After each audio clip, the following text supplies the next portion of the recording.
We can use our skills and our interactions for nefarious or manipulative purposes, or we can use those as powers for good. And I think if we embrace that, we can change the world.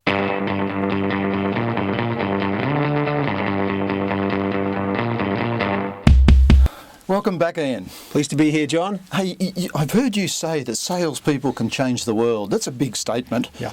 Personally, I like to think they can.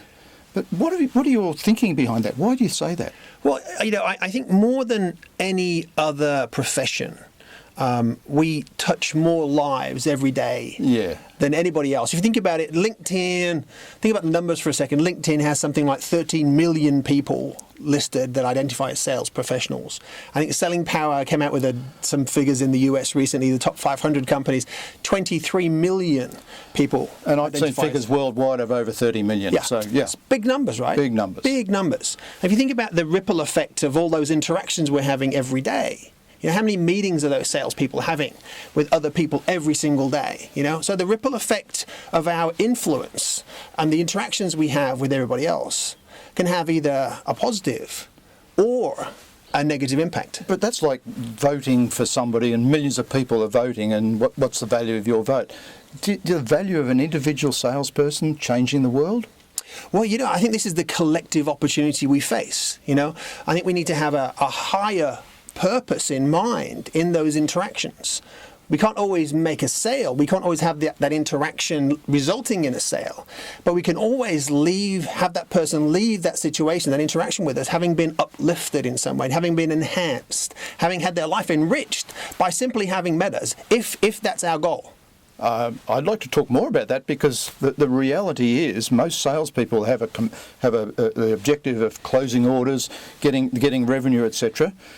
You're now looking at a pretty interesting subject of why are they doing it, I guess, and they're being told to do it for a different reason. Exactly right. And I think the interesting part is that this isn't disconnected from what sales is all about. It's not peripheral to or separate to or in addition to.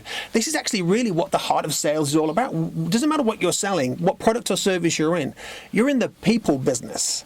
And the more you focus on other people, the more likely it is they're going to want to get to know you. And we're not in the people manipulation or even naturally the people influence business. We're in the people helping, people guiding business. We're in the business of creating value for others. Absolutely. I mean, I argue that a lot. Yeah, and there's still only a percentage of sales organisations out there that talk that way, I think. That's right, and I think this is why we really have to have this sort of global conversation. If you think about the ripple effect we have on the world, we can use our skills and our interactions for nefarious or manipulative purposes, or we can use those as powers for good. And I think if we embrace that, we can change the world as a collective population. We can change the world for the better. Let's talk about an individual. I think an individual can make some changes to the world that are very positive. Absolutely. And then that can rub off on the next and the next and the next. That's it. Absolutely. Well said, John. And let me make another statement. I think an individual that has that right attitude can actually be very successful. Yeah.